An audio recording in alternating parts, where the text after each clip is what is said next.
Assalamu alaikum an ka foli bi maliyɛn cɛna muso bɛɛ lajɛlen ka taa Mali kɔnɔ ka taga Mali kɔ kan a denkɛ n'a balimakɛ de don Dawuda Keyita Bamada.net sanfɛla la bi an wulila ka se maa minnu ma u dogolen tɛ mɔgɔ si la ni bɛɛ lajɛlen k'u dɔn u ka wulikajɔ la réseaux sociaux sanfɛla la olu ye kɛlɛ min kɛ M5 tan wagati o kɔnɔna la n'o de ye Amisa Bezo ani Tangara bi an wulila ka s'u ma an bɛna ɲininkali caman k'u la actualité kɔnɔnaw b'u la ani kasi kɔnɔna ko b'a la ani semasi ni aserti an bɛna an da don o bɛɛ lajɛlen na yanni aw cɛ an bɛ foli bila o kelen-kelenna la u ka foli di analytikɛla bɛɛ lajɛlen ma Amisa Bezo an b'a daminɛ la fɔlɔ i ɲɔgɔn kuma. Hola. Bonsoir à toi, il est que la belle jele mo fa bi awa page suit ma belle jele fo donc même mali on belle jele fo donc mo fon islamia fo assalamu alaikum wa rahmatullah salim Tangara i ni ɲɔgɔn kuma ma sawa donc an bɛ bɛɛ lajɛlen fo minnu bɛ Mali kɔnɔ ani Mali kɔkan donc hali sisan an ka dugawu kɛ jamana ko in ala k'a ɲɛ an bɛɛ lajɛlen bolo merci bien. Merci. Ok, an ye foli bila o la maintenant an bɛna tɛmɛ ni ɲininkali ye an bɛ ɲininkali daminɛ maa min na ale de Amisa Bezo ye an b'a daminɛ ale fɔlɔ la Amisa question fɔlɔ min b'an bolo o de an y'a ye k'a fɔ a ye club de soutien dɔ sigi Kawo-Jim tɔgɔ la mais mun de la a ye club in sigi. Bon, club in sigira kun min kama je crois que o ma dogo mɔgɔ si la sansi jumɛn fɛ c'est que Mali na o ma daminɛ Mali yɛrɛ dɔrɔn tɛ diɲɛ fan bɛɛ n'i ye kobaw kɛ donc n'i ye koba kɛ mɔgɔw bi fara ɲɔgɔn kan ka essayer k'i hakili lafasa k'i ka hakilina k'a lawaleya donc o hukumu kɔnɔna de la an farala ɲɔgɔn kan ka club in kɛ numéro 10 tɔgɔ la o yɛrɛ ti dɔwɛrɛ i b'a ta dɔrɔn wagati min na an bɛ bɔ i bɔra k'a fɔ i ka présentation na M5 wagati an ye wulikajɔ caman kɛ caman an ye mouvement kɛ an ye manifestation kɛ an ka fɛn caman taara la donc o kɔnɔna la an y'a jateminɛ leaderu caman kun bɛ an ka bonya b'u bɛɛ yɔrɔ d'ailleurs an b'u bɛɛ lajɛlen fo parce que n'i y'a ye bi an bi i bɛ k'a ka fanga jugu in bɔra an kunna nin kelen bɛɛ lajɛlen don hali n'a sɔrɔ u ka opinion tɛ kelen san kosɛbɛ donc o kɔnɔna la donc an y'an yɛrɛ ye mɔgɔ min na kosɛbɛ o de ye Kawo-Jim ye parce que le fait que an ɲɛ b'a la wagati u kun b'a la yɛrɛ k'u bɛna leader ninnu bɛɛ minɛ k'u bɛn'u déporter yɛrɛ Hitler ye mun kɛ juifu la k'u bɛna t'u bila fo dugujanw kaso Selenge kaso ni yɔrɔ wɛrɛw la mais o bɛɛ la tuguni an bɛ k'a ye Kawo-Jim bɛ bɔ a bɛ kuma minnu fɔ a bɛ cɛya kuma minnu fɔ a bɛ fasoya kuma minnu fɔ an ko tiɲɛ yɛrɛ la an bɛ fara ɲɔgɔn kan ka club dɔ sigi ka nin cɛ in ka hakilina fasa donc ale ni idée wɛrɛw b'o kɔnɔna la i n'a fɔ a bɛ fɛn caman fɔ ko mɔgɔ minnu bɛ faso wari dun ko k'a bɛɛ auditer olu ye hakilina de ye Kawo-Jim yɛrɛ tɛ yɛrɛ an ka Kawo-Jim yɛrɛ to yen Kawo-Jim personne mɔgɔ caman bɛ ka problème ko de an ka baara kɛ ni hakilina in k'a fɔ ko Mali wari dunna rapport dɔw y'a jira ko diɲɛ don o don miliyari 1 de bɛ yuruku Mali la donc mɔgɔ min bɔra k'a fɔ ko mɔgɔ fɛn fɛn ye poste dɔ occuper Mali la ko k'a bɛɛ auditer ko ni fɛn fɛn ye zon ye ko k'a bɛɛ minɛ k'a datugu civil ou militaire a b'a fɔ ten de donc o hakilinaw caman de kama an farala ɲɔgɔn kan an ko nin hakilina ye nin an bolo nin ye Mali jɔ hakilina ye donc an ye hakilina in lafasa o kɔnɔna la o de ye club in yɛrɛ sigi kun ye. D'accord. Merci Amsa an ye faamuyali sɔrɔ la ni question suivante an b'o tɛnku Tangara la Tangara ɲininkali min bolo ka tɛnku e la o de ye mun de la aw donna ACRT la o ye kelen est ce que aw tun bɛ semasi fana la wa. Bon ɲininkali in diyara n ye kosɛbɛ bon semasi m'a daminɛ n'o ye donc an kun bɛ mouvement na an kun bɛ M5 na an taara M5 na comme personne de ressources an taara ten mais Kawo-Jim kun diyara n ye kosɛbɛ imam fɛnɛ à l'époque imam ka d'an ye kosɛbɛ a kun bɛ kuma minnu fɔ bon a ka hakilina ta min kun b'a to i bɛ ka fanga jugu in bɛ bɔ an da la donc en tugur'o kɔ on a beaucoup aimé vraiment c'était a diyara n ye kosɛbɛ donc maintenant an bɛ bɔ o kɔnɔna na parce que je pense que ça c'est le passé o ko faamuyana min ye numéro 10 a yɛrɛ ye o ko ladiya kosɛbɛ donc je vais faire économique de ça je vais pas trop polémiquer là-dessus ce qui concerne ACRT ko dɔ de kɛra fanga dɔ de tun bɛ yen anw de bɔra ko fanga in man ɲi i bɛ ka fanga man ɲi an bɔra an ye IBK ka fanga bɛ yen ala y'a kɛ sɔrɔdasiw nana u farala an kan ka lutte parachever voilà on s'est félicité de ça mais wagati dɔ nana ka kɛ donc anw y'a ye de bon ni ko kɛra tan Sorasure nana ka ko in parachever. Qu'est-ce qu'il faut faire? An ka fara ɲɔgɔn kan, an ka militaires dɛmɛ, ka transition dɛmɛ, min b'a to an ka bɔ gɛlɛya kɔnɔna na. Donc c'est d'où vient le nom ACRT, appel citoyen pour la réussite de la transition. Faso ka wele. Donc à l'époque, Malien bɛɛ de wele la. Ka bɛɛ wele, an ka fara ɲɔgɔn kan. L'idéal c'est quoi? Aujourd'hui, on est bɔra ko IBK man ɲi. Alhamdulillah, IBK taara fanga kura min nana, an bɛɛ ka fara a kan k'a dɛmɛ min b'a to transition in bɛ ɲɛ. Bon, je pense que l'histoire nous a donné raison. Aujourd'hui, mɔgɔ caman bɛ kuma na bi, u bɛɛ nana. Même ni u ma don ACRT la, mais u bɛ ACRT ka hakilina kan. Parce que quand tu es là pour soutenir la réussite de la transition, c'est ce que nous on avait demandé. Amadore Nini Oufé. On n'a pas demandé à occuper les postes, on n'a pas demandé à avoir des ministres. Tout ce qu'on a dit, c'est que nous sommes une force politique populaire qui va soutenir cette transition pour que Akoningana fo o de koko karsa main karsa tara fanga mi yɛrɛ nana o ma ɲɛ. Bon, n bolo o tɛ malien si ka laɲini. Malien bɛɛ bɛ fɛ ko in ka ɲɛ. Donc ACRT créera o de kɔnɔna na. C'est pourquoi i b'a ye organisation caman b'a la, société civile b'a la, mɔgɔ caman nana fara ɲɔgɔn kan pour ka ko in ɲɛ. Voilà, c'est ce que je voulais dire. Donc, ACRT yɛrɛ créera o de kɔnɔna na. Appel citoyen pour la réussite de la transition. Voilà. D'accord. Merci M. Tangara et ça me continue d'aller. Donc ami tongzin amsa bisola amsa ame feka donc ACRT façon ka wili avec activité abu financer tout. Bon, ACRT façon ka wili ak activité yɛrɛ de b'a financer. Bailleur de fonds tana ou mɔgɔ wɛrɛ tɛ k'a fɔ ko mun bɛ wari da anw ma. Afin a wari fanba a bɛ bɔ an ka président yɛrɛ kunna.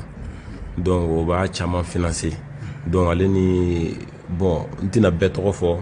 sinon hali n bɛ misaliya dɔrɔn di ma an ye bɔli min kɛ o don o soya jigi o fana bolomafaraw di etc. i m'a ye an yɛrɛ minnu b'a la an bɛ mouvement mun kɛ a bɛɛ à notre propre frais o de kama hali n'an taara bureau sigi la yɔrɔ la n'an taara CRT bureau sigi parce que maliyɛn caman degelen don n'i taara bureau sigi la i bɛ wari di mɔgɔw ma ou bien n'i ye parti i bɛ wari di denmisɛnninw ma an b'o de f'u ɲɛna n ko anw filɛ nin ye ka na bureau min sigi anw fɛ yen maa si ka dɔrɔmɛ kelen tɛ yen k'i y'a kɛ essence la k'a kɛ an ka mobiliw la an yɛrɛ c'est à notre propre frais mɔgɔ parti politicien ka wari t'an bolo bailleur de fonds ka wari t'an bolo donc an y'o de fɔ hakilina dɔ de don tant que ni ko in bɛ ka kɛ hakilina ko la kɛlɛko t'a la donc aw bɛ bɛn a la ni idéal tɛ dɔ wɛrɛ Mali bɛ se ka ɲɛ cogoya min na donc ni mun bɛ yen nɔ ni mun seko ye mun ye o b'o kɛ e seko a kɛra publication kɛ sira ye o a kɛra jisuma kɛ sira ye o a kɛra fɛn fɛn ni mun bɛ se mun na bɛɛ b'i ta in kɛ dɔɔni mais a n ye mun f'i ye a financement fanba a bɛ bɔ an ka président yɛrɛ la voilà. D'accord.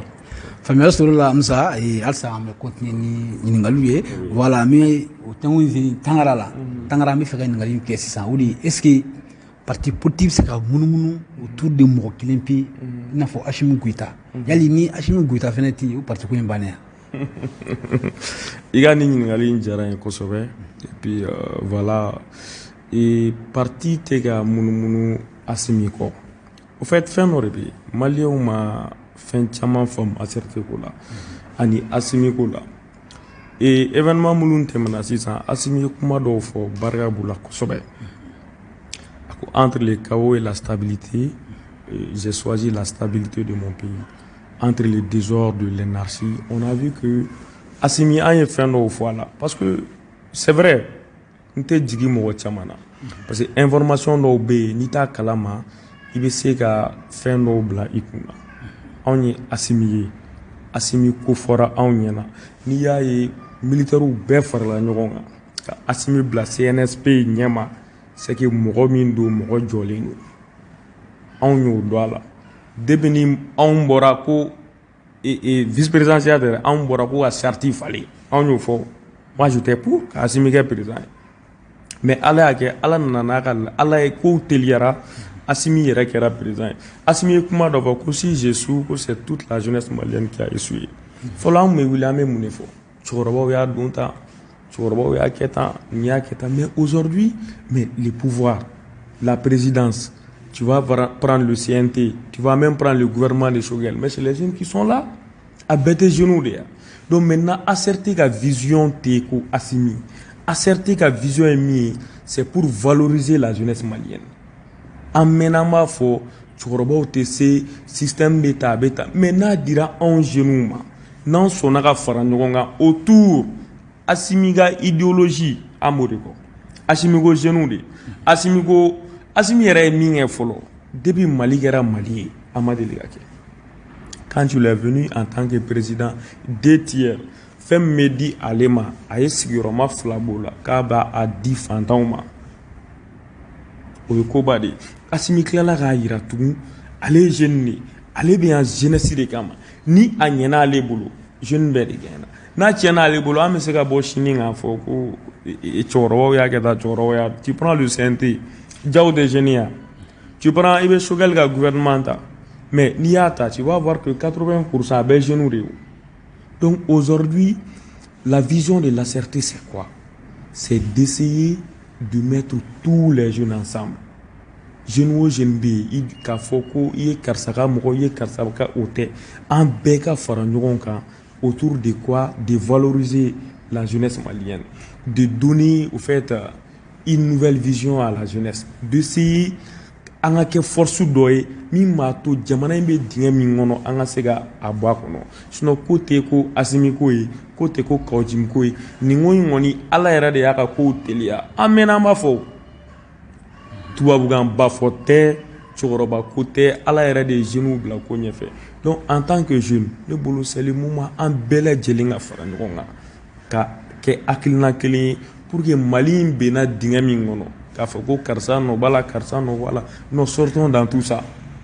mais an ka fara ɲɔgɔn kan k'a essayer an bɛ se ka min kɛ bɛɛ Assimi ye fɛn dɔ fɔ c'est un soldat a wulila il s'est assumé est-ce que tu vois soyons tous des soldats de notre côté soyons des soldats qui amènent nani on va apporter quelque chose quoi c'est pas que ibiga yoro là ibiga fenga ne be critiquer mais soyons des soldats assumons nos actes bɛɛ ka bɔ an ka fara ɲɔgɔn kan an kana kɛ dɔrɔn karisa bɛ tan tu vois an ka bɔ bɛɛ kɔnɔ sisan an ka accent bila Mali kan je pense que ACRT tɛ Assimi ko ye ACRT tɛ dɔwɛrɛ an ye min fɔ dɔrɔn ACRT ye Assimi ka parti n'a fɔra Assimi ka parti don ce n'est pas la personne d'Assimi mais kuma minnu bɛ ka bɔ a da kɔnɔ ale n'a bɛ ka acte minnu poser Mali ko la Inch'Allah n'an bɛɛ sɔnna k'o kɛ ni an ka hakilinata ye Mali bɛ dingɛ min kɔnɔ a bɛ bɔ a kɔnɔ ça c'est sûr voilà merci Tangara hali bi an bɛ continuer ni ɲininkali ye Hamza wala an bɛ ko halisa dɛ voilà ɲininkali min bɛ k'a fɔ ɲɛna o de ye yali an bɛ don min na ko bi ACRT maa joli de carte bɛ mɔgɔ min bolo bon an bɛ don min na ko bi ne tɛ ACRT mɔgɔ da dɔn ma da la yɛrɛ ni mɔgɔ bɛ yen mun bɛ ACRT mɔgɔ da dɔn parce que o y'a sɔrɔ interview ma daminɛ e yɛrɛ bɔra ka e nana ni dɔ sɔrɔ yan i m'a faamuya o fana nana k'a bɛna don ACRT de la i y'a faamuya mun bɔra yan sisan a bɔra k'a bɛna don ACRT de la ɔ e yɛrɛ de an n'a photo ta pour te montrer pour te dire que diɲɛ don o don kabini dugu jɛra n'u m'i wele téléphone na u bɛ n'i fɛ yen rendez-vous bɛ caler bɛɛ de b'a c'est à dire que ACRT c'est la force politique populaire du moment jeune bɛɛ bɛ k'i yɛrɛya la maliyɛn caman bɛ k'i yɛrɛya la i y'a faamuya donc o hukumu kɔnɔna la ni kuma diyara n na an b'a fɔ ACRT ye Mali bɛɛ de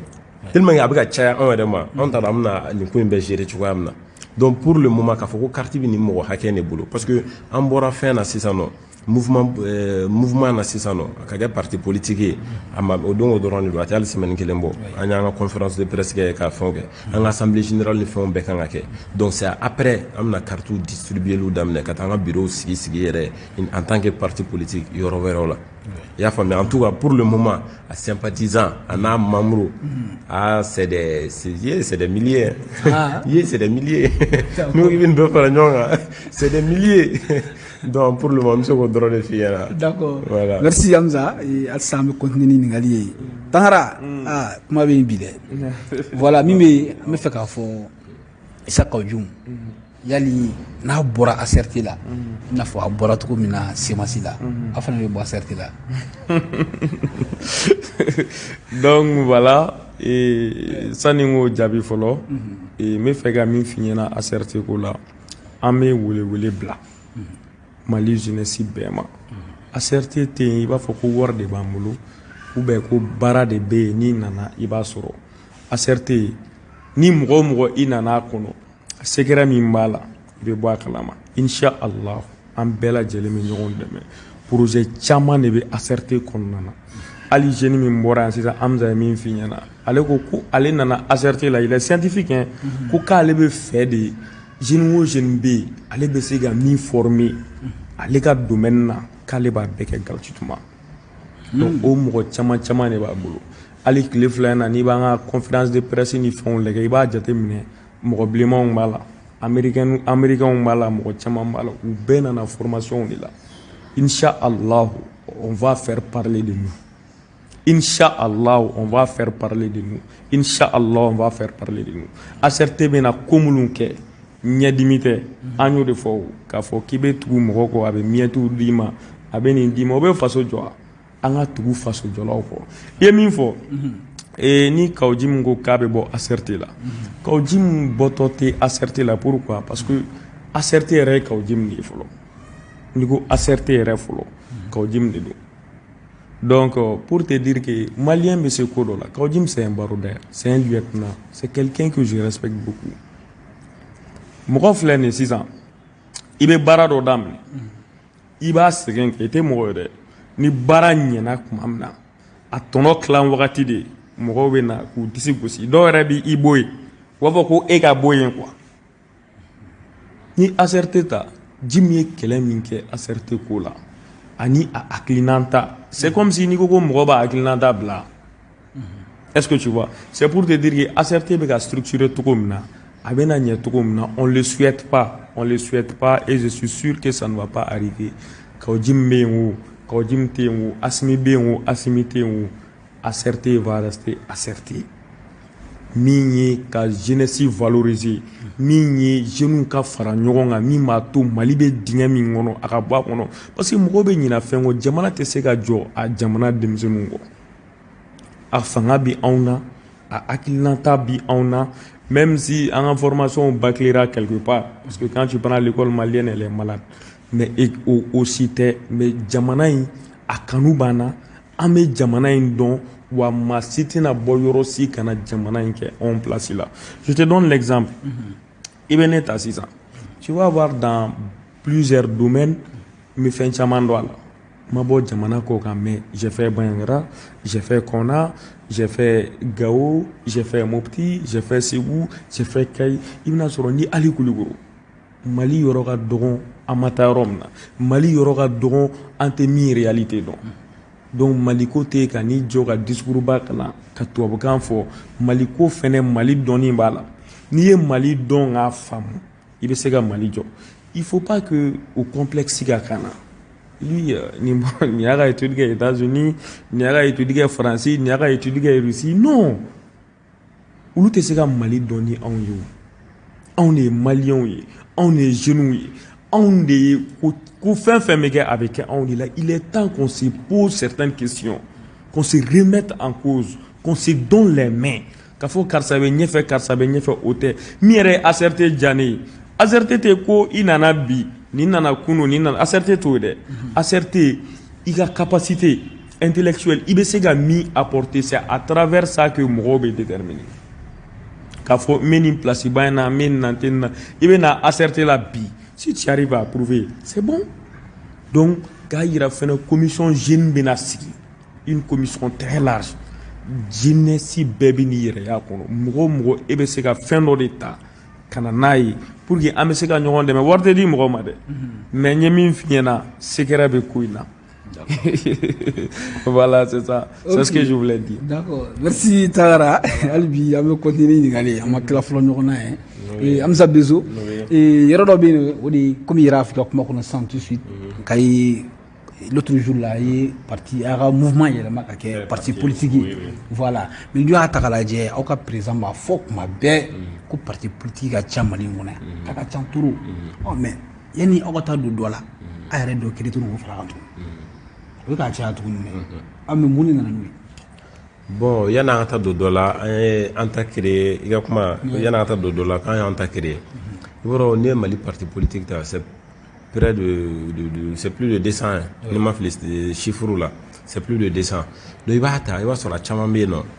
a baby accéléré no idéal kelen la 91 mouvement. Il va sur la chama bobo a chama au boulevard chama ne. Personnellement, je n'ai rien contre ces partis politiques, hein. Mais ou a idée ana antao keleunte pour y gata fara mokoka wa soro awa hakilna ekele e kuma na iwo kun mena amiga ka ujimi yare la fasa nyo de fiana no hakilna anti tugu mokoko ko parce que anti da do parti na warbo parti mbolo ni warko do an musata do parti na mais ote mais hakilna mbu bolo on est en temps on nyabi mali kura la ni hakilna muye keleunte donc comme oti kelen sisa o mogon chaman be ntina mogo ta togoma mais o mogon chaman be mali yere bi dingem kono yo so a chama juwe wulude parce que bla la posula oui nyagami oui corruption chaman ke donc mogo mi yere jelente o mogo mi faso warshion on ta don on hakilna la kata faro tigika c'est comme une complicité de ya famia c'est pourquoi on fera la nyonga. Nous sommes des jeunes, à certains niveaux à 95%, sinon 95% à des jeunes, en faire la nyonga ça. Donc, Mali la, hakilna kura jumem na kega Mali jo. Ou hakilna kura jumem. Donc, en faire la nyonga. Ode on va faire quoi asserter, quoi appel citoyen pour la réussite de la transition. Ni chama yininga, abu kono ko ni transition ndorone do. Inteo. La transition, c'est la transition vers la 4e République.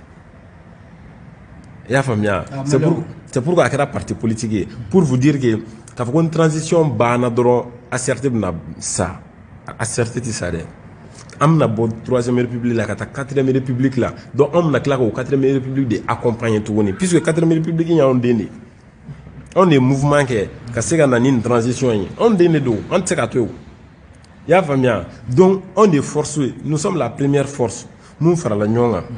tangara boraka fo san ko jim junior fo ko san ko force badin presque force nous ben na faranga alu ma fara acertega ou la transition la face à sisana et pourtant on est grand mo follow munu go ko nga transition de me ka na bi donc ni mo bi fara mo ga ulle ka nga fara anga mais ou fara la ou dona acerter là ou ma do acerter là tant ni transition mi ka demain alhamdulillah rabbil alamin anu bolo bi ñogo bolo an la ñino doroni ki dona acerter le ma do assez problème fo itala transition mi ñe ci na mali mi se ka jo ci na ka ñe ci no doroni do donc an hakil na de mi ka ka kan tuni c'est la transition vers la 4e République donc on a continué ka mali accompagner au colonna de là. Ya femme. Ok, merci Amsa. Et Alsa, mais continuer à chercher. On nous qui kasi pour ni acerté reconnaît. Maintenant, ben à chercher général de la ça. Mais moi dame ne quand je me jure là, on va faire tourner Tangara. Tanta le. Ok, Tangara, il me follow benima tumula odi ame domina ko bi. Et ayre kelege M5 konnala. Ay ko chamange kofe una na ira M5 trailer chuma fura mais bi wa fola yi fanga ta ka di M5 manu premier ministre kirengera la shugel ku kala mahiga ay apu kofe duguni anana ka gouvernement si yale be munu soro ka fuka bon alhamdulillah o bay heradi parce que fin ye ben fin mina basige jamana kono alaka o ko cha M5 ko niki be kuma mo be kuma chama fo on yɛrɛ de M5 ye an bɛ niveau min na M5 de ye anw se niveau la hali sini M5 jeune tɛ yen k'an ni min man di k'an ni min tɛ kuma an bɛ conseils di ɲɔgɔn ma parce que Mali ko tɛ mɔgɔ b'a miiri ko min don i b'a fɔ ko datigɛ na da la quoi so kɔnɔ i ni mɔgɔ bɛ kɛlɛ aw tɛ kuma Mali ko t'o ye ce sont des débats d'idées souvent aw tɛ ɲɔgɔn faamu sira dɔ kan mais avec le temps aw bɛ ɲɔgɔn faamu aw bɛ tila ka ɲɔgɔn faamu sira wɛrɛ kan M5 jeune caman bɛ yen u bɛ an wele an bɛ conseils di ɲɔgɔn ma an bɛ kuma depuis ni ma kɛ mɔgɔ yɛrɛ bɛ ne bɛ mɔgɔ dɔn M5 jeunesse la depuis ni anw bɛ Kazi la Kazi b'a 12 fili la k'a sɔrɔ ACRT ko mana parce que o fɛnɛ o information min na Kazi nana ACRT rejoint parce que Kazi ACRT a fɛn min na k'a tɛmɛ donc maintenant o mɔgɔw tun bɛ u tun b'an wele Jim Junior bi ini onte akilina kelena me karsa ko kabe fega do kazila karsa be kawji ngada e kawji ma akilina gara ga numéro fle ni ga numéro dama s'il te plaît na yi wele ferege mi mato abedo oko mouvement na donc o chamangera to binana na nyogon nu na ansoro parce que nana ansoro anya fo de ba damne na place côté dorete anga nunu deme na manya nunu mula penyo bo bini ala yake asigné wele bluma ça veut dire que Assimi c'est un grand mogobado mogomindo avec basiki ko mogomindo avec kelenya ko mogomindo avec ben ko ayu wele gana primature duruma ka ministère chamanduma voilà c'est bon anga doge ali 600 on fleni on tout ay muktar wan deme on y a deme ni iko kibe histoire yere lege la seule personne qui a été franche avec Mokhtar Wan à l'époque c'est Kaudjim mate amami fo Mokhtar Wan nyina demete amamindu bandao demete amamindu ala kumate amami fo nyina uma on lame fo mo do era me yelauna ou ako Mokhtar Wan tara belame kama ta certé lame mais à l'époque on est kunya niwi on est kumé fa gagner on te blâme ko komingo kabe fait transition gagner Sugel ya on do de yo ani Sugel kunte ka fo muna parce que ale kumad bla au logique konana aujourd'hui nabi au logique konana mais Assimi demain mi ma to transition gagner donc Sugel nana on soro c'est un bon docteur ami doge ala ka nyabolo o ya an wala nyini ça c'est très clair donc maintenant ne be se ka min fo gouvernement ko ina ka gouvernement siki bon fin fo été min dafalendo nous be se ka min fo dron parce que Mali segena il faut pas que parce que Mali et ni mogomnu nana sanfe o be to wanyina il faut pas chercher de l'estime comme ça kataka befo kataka be bara ka be tege mine ka akula dige bela parce que ça c'est son ntaro mena o kalon de ou estime te sorote ou c'est pas parce que nebe na ega so ko ebe gane fait nebe acte do de poser ni mato ebe gane fait aline na visite de courtoisie la signer moi effet mais au tenato ebe gane fait. Je te donne un exemple. Comme je suis sortant de la FSEC, je suis gestionnaire de formation, il y a ce qu'on appelle la pyramide de Maslow. Maslow a fait une pyramide sur les besoins. Le besoin primaire de l'homme, ça c'est le besoin physiologique. Comme bien respirer, bien manger, bien dormir. Ça d'abord, il faut follow. Après ça, il y a ce qu'on appelle le besoin de sécurité. La sécurité vient. Il y a ce il m'a fait moi. Donc, c'est étape par étape. Après ça, qu'est-ce qui va venir? Ça, c'est le besoin d'admiration, d'estime. De se faire, il m'a fait moi. Après ça, il y a le quatrième besoin qui va venir. Après ça, il y a le besoin d'accomplissement de soi. Mais le plus important pour Shogel aujourd'hui, c'est le besoin physiologique et les besoins de sécurité. C'est de ça dont les Maliens ont besoin. Maliens ont la biga bazimbadou, iga limbake, iga ta moko, Maliens ont be doumoune là. Maliens ont be sécurité là. Donc, à quoi ça va servir tout ça? Il faut rentrer, il faut aller au charbon. Il faut travailler, il faut arrêter avec cette farce. Kata befo, meta bella, mais et de quoi qui baisse. Ni tagaraka blako nyema, ibe min don. Ok. Na nyena, wallahi malien te fitri wali. Ni yeko ke na nyena, malien bébé boki tokofo. Malien bébé qui fait. Mais il ne faut pas chercher à se faire aimer de cette manière, de cette façon. Il faut qu'on sorte dans ça. Dans d'autres, dans des pays sérieux, ça ne se passe pas comme ça. Il est baradeke. Malion y est fin d'eau de fois à Marobola. Ni Malion y soro. Ne fa, bébé qui fait. Donc, un mot au conseil d'Ama, au conseil d'Ara, ministère Bema, Nyebudola ou Etanyoro, ce n'est pas pour classer, mais vraiment ça vient du fond du cœur. C'est un conseil que je leur donne. C'est des grands frères, c'est des voilà ou be fonction bon la vie ou ka bo nin kalo yin komana. Il faut bosser, il faut travailler. Mali jote comme c'est toi gamba fola. Mali jote ko ni karsakadi ni karsakadi. Malion mo be mina. Iblalo la o ke ganya ba ni o ke ganya wala malien bebe ki fait. donc en mode de fort gouvernement et puis à moi ni malien befo ka ni parti politique ou fait parce que il faut que ça soit clair parce que Ali Mokhtar Wan ko mo vraiment tient bolo ou yɛrɛ de y'a tiɲɛ u ni ɲɔgɔn bolo hali Sogɛl filɛ an bɛ dugawu k'a ye walahi kɔnɔna jɛlenya la a bɛ ɲɛ cogo min na an b'a dɛmɛ ten mais n b'a dɔn mɔgɔw bɛ yen bi kɔlɔsi b'u bolo pour que a ka tiɲɛ an bolo parce que a fɛnɛ y'a k'u la est-ce que tu vois i hakili b'a la wagati min na a bɛ bɔ mɔgɔ kelen mɔgɔ fila mɔgɔ saba a bɛ dɔ fɔ Mokhtar Wan u bɛ dɔ fɔ les colonels tana donc c'est pour te dire que fo Mali ka bɔ o kɔnɔ donc jɔn de bɛ se k'o bɔ o kɔnɔ c'est ACRT jɔn de bɛ se ka bɔ o kɔnɔ c'est la jeunesse jɔn de bɛ se ka bɔ o kɔnɔ c'est la vision de l'imperturbable patriote Assimi Goïta jɔn de bɛ se ka bɔ o kɔnɔ c'est l'infatigable El Hadji Issa Kawjim an ka fara ɲɔgɔn kan an ka kɛ kuru kelen ye système kɔrɔ minnu bɛ yen k'a bɛɛ bɔ yen mais c'est très important. Je suis toujours gestionnaire, je suis de la FCEC. En marketing, il y a ce qu'on appelle l'arbre à problème. L'arbre à problème. Voilà. Tu prends un arbre, quand tu as un problème par exemple, il y a ce qu'on appelle les racines, à l'ilibé. Il y a les troncs, et puis il y a les feuilles. Et le problème est yiri. Ça n'est pas un problème, il veut faire yiri faga, qu'est-ce qu'il faut faire? Il va aborder par Lili. Depuis Lili Djou, il va s'amarrer yiri ça. Mais il ne faut pas faire le copier-coller. Café d'oboya, café d'oboya, branché d'ortiga, mais le système va rester.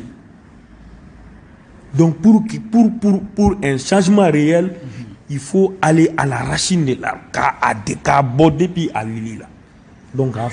Donc il faut arrêter avec le copier-coller. Non. En changement, fait changement réel, il faut chercher des solutions durables à nos problèmes. Voilà, c'est ce que je voulais dire. Ok, merci Tangara. Ya wala. Albi ametemeni bawi amanyeshi amsa bisuma. Amsa na takaraje klifle na mahon challenge yayi wiran mana coup de force kele c'est da oui chanson bi malika ba chama ira ka fo ko frontière ko madatu mais frontière madatu mais mali be problème na bi bela jeli nyabala la vie chère fond be ka gele so ti saka 100 fond ti saka 100 gela chama bi ele be mu no soro ka fuka do ere fene ko france ka tafene me fi gidelo lu kuma be ko nala abagru be ala donc Mali gɛlɛya sogo kɔni da gɛlɛyara o tɛ français dɛ sogo ka kɛ kɛmɛ wɔɔrɔ ye o tɛ français dɛ o ye Mali yɛrɛ donc n b'a fɛ ka kuma min f'i ye dɔrɔn n ye kuma in daminɛ ni mun ye c'est pour te dire que Mali an ka problème ne m'a fɔ français t'a la n m'a fɔ Amérique t'a la n m'a fɔ Russie t'a la mais an ka problème ju yɛrɛ anw maliyɛnw yɛrɛ de don est-ce que i ye kuma faamuya ka da mun kan c'est vrai que bon coup de force in bɛɛ kɛra alhamdulillah bi situation apaisera dɔɔni donc o ma suspension na o m'olu kɛ même si fɛn dɔw tatalen don mais alhamdulillah an mun ka sira mun ye tubabu ɲuman na on a pu éviter le pire i n'a fɔ ka frontières fermer i n'a fɔ k'u ban ka financement caman bɛ yen nɔ k'o tigɛ Mali la donc o si ma kɛ donc on a pu éviter le pire i y'a faamuya mais n'i y'a ta yɛrɛ n'o de fɔ an ka problème ye a ju yɛrɛ anw don ka da mun kan mɔgɔ caman b'a la i bɛ ka mun fɔ tugun mɔgɔ caman faransi ka taa Russie ka na dɔw b'a fɔ Russie ka taa faransi mais yanni ka taa yɔrɔ jan n bɛ fɛ k'i lasegin dɔɔni comme i y'a fɔ on a évité le pire n'o de ye frontière ma datugu mais n'i y'a ta lajɛ u ye Mali suspend u ka conseil bɛɛ la mais est ce que problème m'anw fɛ Mali kɔnɔ yan nɔ n'olu ma taa conseil la ka taga ɲɛfɔ solution bɛ sɔrɔ la cogo di wala que problème ba de b'anw da la yan problème ba de bɛ yan nɔ au fait k'a fɔ u y'anw bɔ a la an taara ɲɛfɔ i yɛrɛ ɲuman coup de force kɛra o est ce que an taara f'u ye k'an ye coup de force kɛ o ma bɔ a kalama pour te dire que mɔgɔw bɛ ka essayer dɔrɔn ka moi je pense que c'est des faux problèmes en fait la CEDEAO u ye sanction minnu ta cogo cogo ils sont là ils nous suivent de près pas que la CEDEAO et la communauté internationale elle nous suit de très près olu yɛrɛ mun kalama Mali ko in na an t'o kalama Mali ko in na parce que olu communauté internationale bɛ ka milliards de investir yan nɔ n'i y'a ta dɔrɔn force Barkhane yɛrɛ dɔrɔn c'est 2 millions d'euros par jour i y'a faamuya donc c'est des milliards olu b'o de investir yan nɔ donc ka fara G5 Sahel ninnu bɛɛ kan donc olu tɛ se k'u ka mɔgɔw to yan ten dɔrɔn ko olu ka sawo u ka mun fana ka militaires bi yan nɔ donc ils sont là ils nous suivent de près mais u ye kuma min fɔ bon ni changement kɛra tan nɔ ni force ye ka ordre constitutionnel falen donc la CEDEAO o b'a yɛrɛ ka tabiyaw kɔnɔna de la diyagoya don u ka sanction dɔ ta e m'a faamuya donc o sanction yɔrɔ de ye nin ye mais n bɛ k'o de fɔ toujours an kana maliyɛnw lasiran an kana maliyɛnw la paniquer moi je pense que le pire a été évité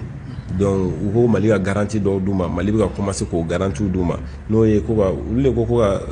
premier ministre civil sigi o y'o fɔ coup de force in kɛlen donc o garantie dira o premier ministre sigila sisan baaraw bɛ ka daminɛ alhamdulilayi mais premier ministre sigila u tun y'a fɔ ni premier ministre civil sigira u bɛ sanction ninnu wuli mais an y'a ye k'a fɔ premier ministre sigila malgré ça l'autre jour la ngora la mamɛ u y'u ka conférence kɛ u y'a maintenu donc ne bɛ k'o de fɔ ɲɛna toujours sanction bɛ yen nɔ mais a sanction qu'est-ce que ça t'a empêché tant que u ko de olu ka problème ye mun ye ko fo élection de ka kɛ a date in na c'est premier ministre sigila o CNT cira o CNT tora yen o si tɛ ninnu ka problème ye problème in juba ye mun ye an ka dabiri yɛrɛ dabila dɛ u b'a fɛ élection de ka kɛ joona i y'a faamuya hali faransi fana y'o de fɔ k'olu b'a fɛ élection ko Mukutari Wani tun ye délai minnu fɔ ko a ka kɛ yen nɔ a ka kɛ o délai la bon alhamdulilayi rabil alamin Assimi ko élection bɛ kɛ courant 2022 donc o fana ye hakilisigi dɔ ye olu yɛrɛ fana ma tuguni donc moi je pense que o problème yɛrɛ tɛ fɔlɔ an kana maliyɛnw lasiran an kana problème créer problème ti yɔrɔ min na donc n'a ma ɲɛ u ma ji tigɛ an na u ma fiɲɛ tigɛ an na u m'an lakɔngɔ ka ban u tun bɛ se k'o caman kɛ o mais u m'o si kɛ donc o kɔrɔ k'u yɛrɛ parce que dɔwɛrɛ tɛ o o de kama hali mɔgɔ b'a fɔ ne b'a fɔ ni Mali tombera Ala k'an kisi sous région in bɛɛ bɛ tomber donc ninnu yɛrɛ Mali ka tomber o t'u fɛla ta ye fiyewu ni Mali tombera sous région in bɛɛ bɛ tomber djihadisme o terrorisme a propagé nin fan bɛɛ parce que Mali ye duguba de ye quoi Mali ka bon kojugu 1,200,000 km² de don an ni nin dugu caman de bɛ frontière la i y'a faamuya Burkina Côte d'Ivoire Guinée ni Mali tombera dɔrɔn a kɔlɔlɔ bɛ se ninnu bɛɛ ma donc communauté i bɛ CEDEAO mun fɔ communauté internationale mun fɔ u ka ala deli de tɛ u ka kɛ fiyewu donc u ɲɛ bɛ anw na ni lupu de b'u bolo k'an lajɛ n ye kuma faamuya mais moi je pense que Mali problème a caman ye maliyɛn yɛrɛ a caman ye anw maliyɛnw ye kuma in fɔ man di n'i y'a fɔ a bɛ digi mɔgɔ la dɛ mais a caman ye anw maliyɛnw de ka da mun kan c'est pourquoi tubabuw ka dɔnnikɛlaba dɔ b'a fɔ ko l'enfer c'est les autres toujours c'est trop facile d'accuser les autres quoi ka mɔgɔ wɛrɛ accuser nin ka problème ju ye nin n ka échec ju ye nin u b'o fɔ quoi alors que n'i y'a ta k'a jateminɛ hali mɔgɔw b'a fɔ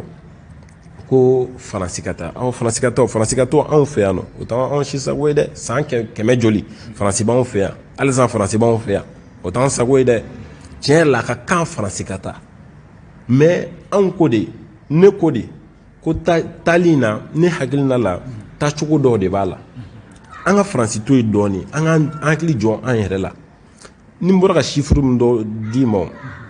o y'a yira k'a fɔ spécialiste y'a yira k'a fɔ ko san o san miliyari 500 o de bɛ détourner Mali la est ce que o ye faransi nɔ ye an ka faamaw tɛ yan an ka douanier baw tɛ yan an ka ministre baw tɛ yan an ka directeur baw tɛ yan olu de tɛ k'a suɲɛ est ce que faransi bɛ ka n'o suɲɛ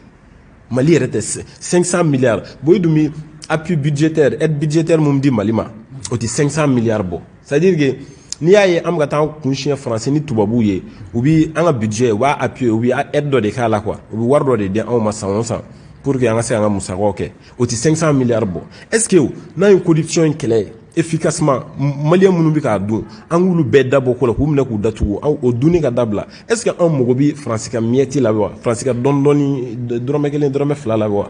an mago t'o la o problème bɛ min san anw tɛ yan o kɔfɛ tuguni i b'a ta i b'a jateminɛ office du Niger filɛ anw bolo depuis temps colonial san joli depuis Moribo ninnu depuis an kulomasama fufafu office du Niger jɔra tubabuw ye office du Niger jɔ pour que faransi ka kɛ sɛnɛkɛ dugu ye mun bɛ diɲɛ bɛɛ dan sɛnɛ la faransiw ye a kɛra kabini temps colonial o ye office du Niger jɔ n'o hakilina de surtout cotonbɔ ni maïsu ni ko wɛrɛw la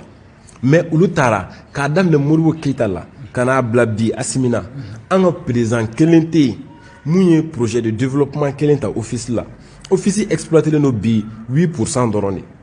alors que n'i ye office in exploité ka ɲɛ ka se 80% ma Mali tɛ dɛ an ka sous-région in bɛɛ ka se fo Afrique dugu wɛrɛ ma fo dugu fitinin ninnu ma a bɛ se k'a bɛɛ baloko nege da i y'a faamuya donc ni o balo n'o kɛra i b'a dɔn ko office nafa min bɛ office la a bɛ se ka wari min don Mali kunna i bɛ Mali min sanubɔyɔrɔ bɛɛ fara ɲɔgɔn kan a tɛ se a ka ca n'a ye office nafa a bɛ se ka mun kɛ n'a exploité mais n'i y'a ta ko 8% c'est-à-dire kɛmɛ sarada o kɛmɛ sarada la sisan nɔ office exploité len don 8 ɲɔgɔnna dɔrɔn de donc 90 ni dɔɔni na magamako si la u bɛɛ bilalen bɛ ten alors que sɛnɛ bɛ se ka k'a kɔnɔ de telle sorte que kɔngɔ bɛ bɔ anw na fo an bɛ tila ka dumuni ta ka taa feere dugu wɛrɛw la wa n'o dumuni bɛ bɔ an fɛ yen a bɛ na ni société de transformation usine de transformation de usines de bɛ na mun bɛ dumuni ninnu bayɛlɛma u bɛ crêpe u b'a wele cogoya jumɛn na de u bɛ fɛn minnu dilan ni tubabuw bɛ biscuit ni fɛn ninnu olu caman bɛ se ka dilan a la donc u bɛ na ni industrialisation de donc a bɛ na Mali kɛ superpuissance de mɔgɔw b'a ko Brésil bɛɛ bɛ ka kule Brésil la bi Brésil développera tan dɔrɔn de miracle foyi t'a la u ka agriculture mɔgɔw b'a la Chine ka développement fanba n'i ye agriculture bɔ a la tɔ b'a dɛn hali États-Unis kelen États-Unis ka développement fan fɔlɔ daminɛna agriculture de la i y'a faamuya bon o b'anw fɛ yen o ɲɔgɔnna mini yɛrɛ tɛ yen mais anw bɛ taa voter mɔgɔ de ye mɔgɔ min bɛ 400 d'an ma anw tɛ voter mɔgɔ si ye i bɛ maliyɛnw ta minnu tulo bɛ na bi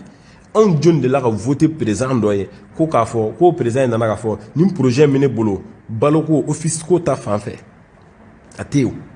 mais bɛɛ bɛ voter nin ye 400 di yan nɔ wari bɛ mun bolo nin ye t-shirt di yan nin ye thé di yan est ce que o ye faransi nɔ ye n'i ko ko ala n'i ko ko a ye na n ka wara faga a ye na n dɛmɛ k'an ka wara faga o y'a sɔrɔ wara kunkolo a bɛ e yɛrɛ bolo fɔlɔ dɛ i y'a faamuya donc mais an bɛn'o office in fana to yan nɔ fo tubabuw bɛ tila ka na tuguni ka na o contrat wɛrɛw signer i n'a fɔ u ye mun k'an ka mine na an ka miniw na sisan nɔ 100 o 100 an ta ye 20 dɔrɔn de donc an bɛ ka bɔ ka kule tuguni ko o miniw yɛrɛ a fanba bɛɛ bɛ anglais ni canadiens ni sud africains ni ani australiens an bɛ ka fɔ k'an bɛ ka 20 dɔrɔn de sɔrɔ k'u bɛ ka bin an kan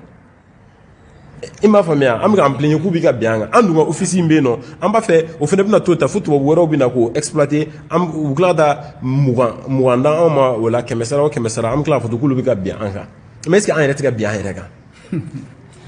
ayi est ce que an tɛ ka hakilimaya la est ce que an yɛrɛ tɛ ka bin an yɛrɛ kan an bɛ ka bin an yɛrɛ kan donc je pense que Mali problème fanba tubabu tɛ se ka na an ka dugu développer an ye dugu wɛrɛ yɛrɛ tɛ se ka dugu développer mɔgɔ ye dugu in développement a bɛ dépend anw de la anw jeunes de la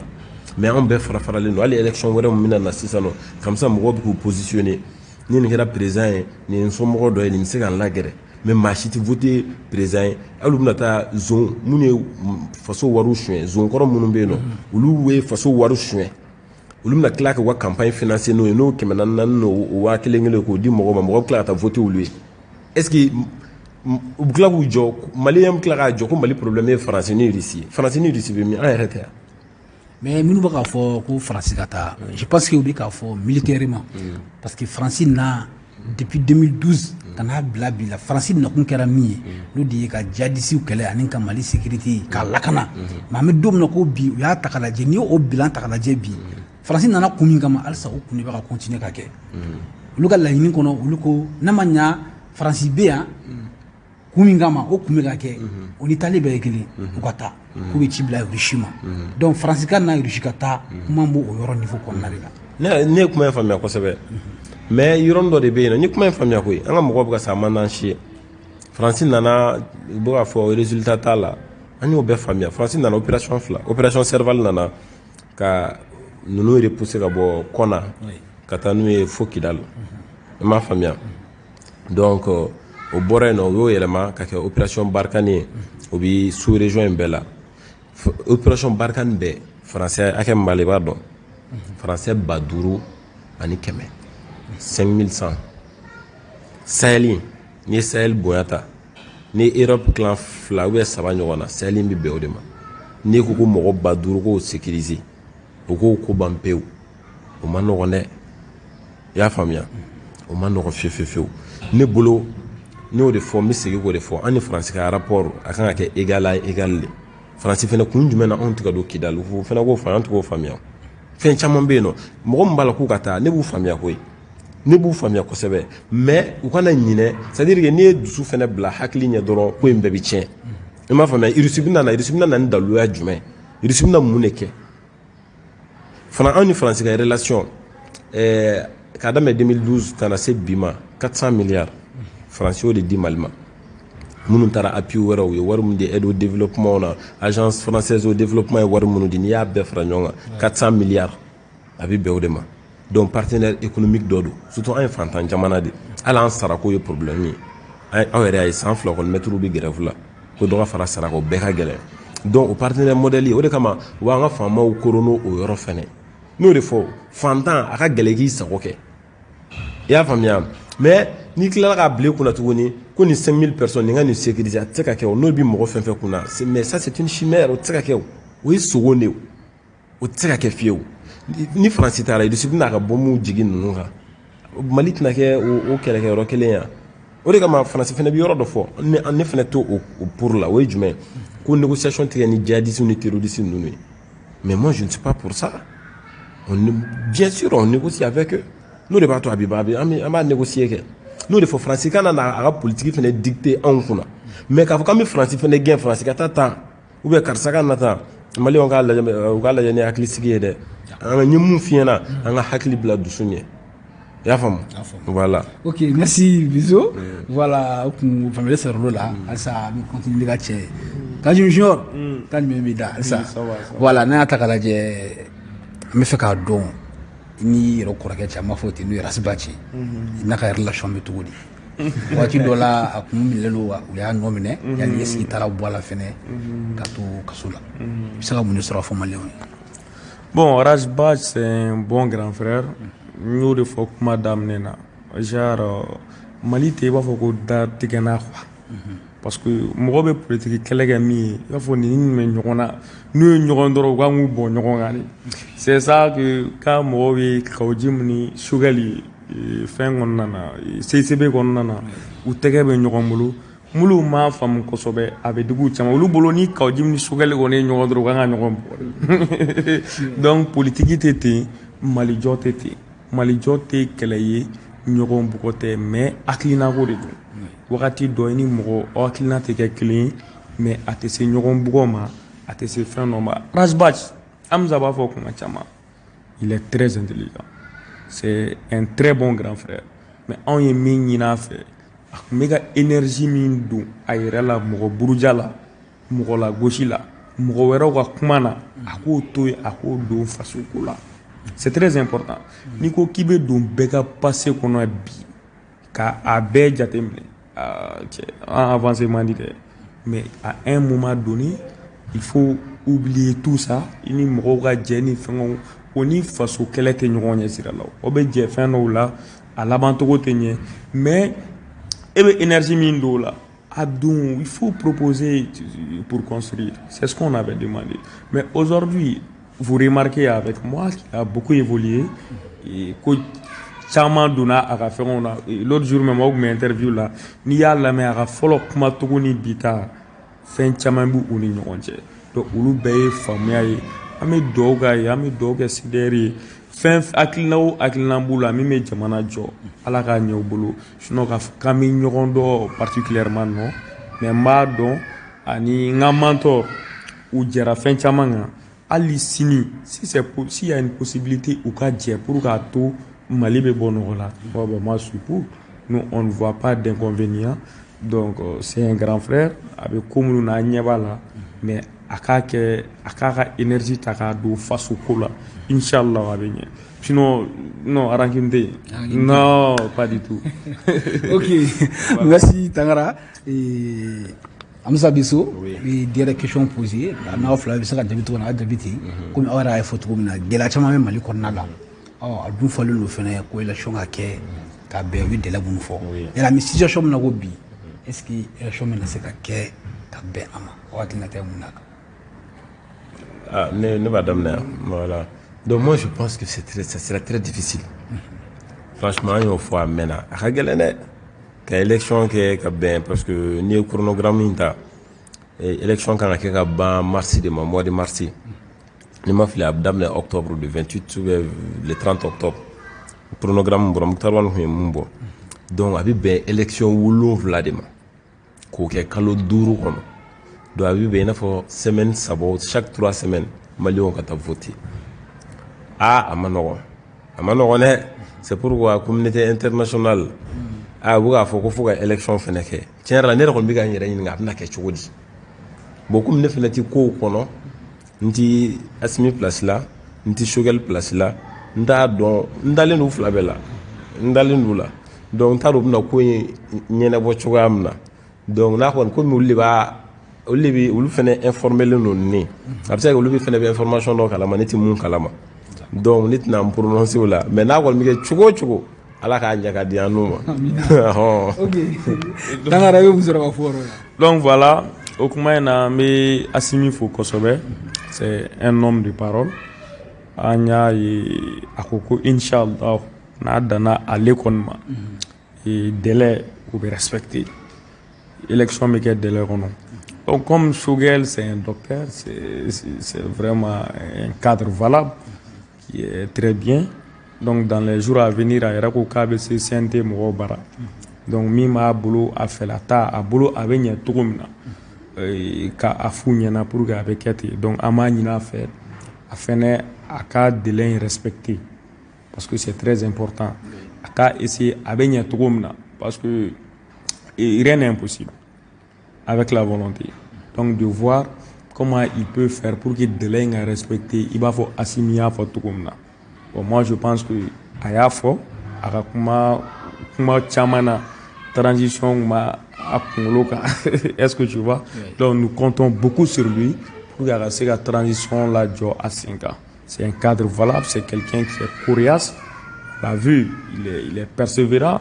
C'est fin coula et fin chamangé. Donc jusqu'à présent nous restons à sa disposition. Na me singa minge mi ma to abenye wallahi amake. Puis en tant que poste kama en tant que frère kama amake min bato mali benye. Délai abe respecté inshallah. Ne dalino Asimina. Ni problème gon ma bo Choguel fait je suis sûr qu'il y a benye nabo. Nada na Asimi ma délai be respecté. Ok, merci Amsa Bissou et Tangara. Voilà, nous avons des questions à poser. Voilà, ni Fulika Mobulu, ni Fulika Mobulu, absolument, si Annie Krabela Djelema. Voilà, continuer. Donc, déjà, Daouda, merci beaucoup. Vraiment, c'était bien. C'est toujours un plaisir hein, de parler du Mali et des actualités maliennes et tout. Et je pense que les réponses données aussi serviront à beaucoup de jeunes, et pas que des jeunes, hein, à beaucoup de Maliens. J'ose espérer aussi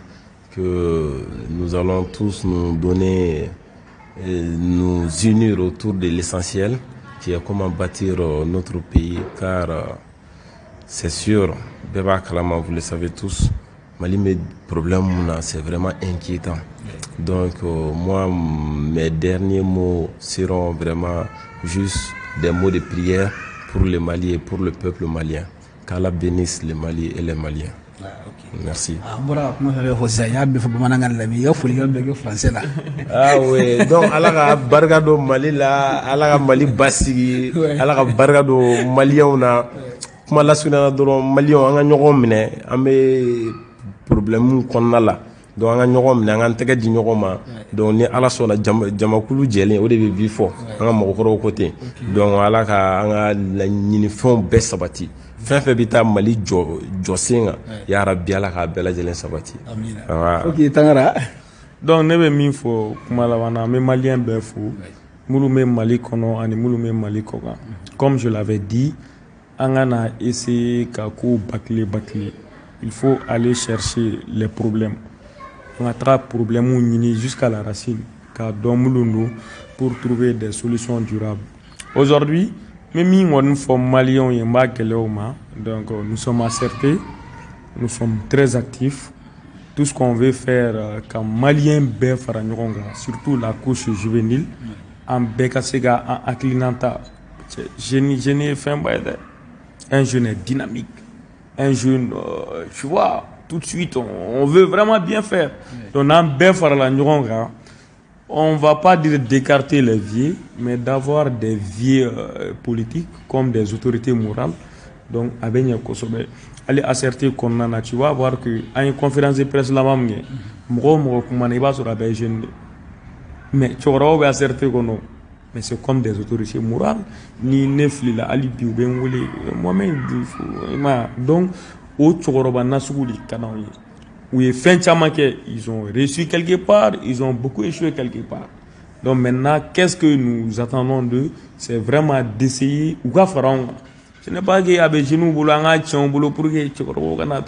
c'est le Mali. Oui, fin chama sur le Mali, le Mali nous a tout donné. Aujourd'hui, c'est le moment Minkoumake ou qu'a essayer qu'à jeunesse formée, même dans les partis politiques. Il faut valoriser la jeunesse. Les jeunes formés, au coup blasira pour qu'ensemble, entre les jeunes, si tu vois que à certains là, il y a des docteurs, il y a des trucs, mais je te dis, maintenant, et Hamza, nous sommes très jeunes. Ça veut dire qu'à certains est vraiment en train de valoriser la jeunesse. Donc, ame wule la jeune bema. C'est grand, mais à certains nous donnons, ou en dehors de Mohamed. Nous donnons. Voilà, merci, c'est ce que je voulais dire. Et Inch'Allah, dans les jours à venir, Amedo Malikono, Malikoko, Ameta Fambe,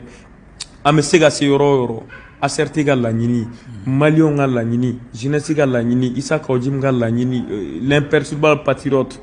et le colonel Assimi Goïta, le stratège. Donc, Ambebe Faranjon a trouvé Nami Mato Ulube Sabati, Inch'Allah, Amedo Malikon, Ani Malikoko,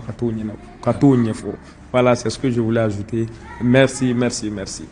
Ok, merci tout le monde. Anga foli be malien chena muso bela jele ni kunya yi amsa be sofi ani tangara no ka jumishori. Donc malien anga foli ba bela jele abela jele mbora kanga baku konna la mais j'espère que malien bela jele famali sorala ni kunya dinga na balmake dawla kita bamara ponna sanflala. Assalamu alaikum.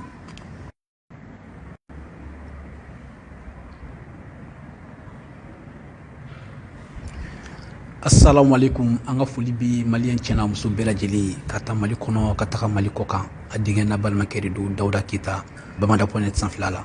bi an la kasi mamunuma dugolete mogoshila ni bela jeli wudo uga wulika jola susu sanflala anu ye kelem ke M5 tan wati o konnala nuri amsa bizu ani tangara bi an la kasuma amina nyingali chama kula achalto konna ubula ani kasi konna kubala ani semasin aserti amina ndadu o bela jelena yani oche ami fuli blow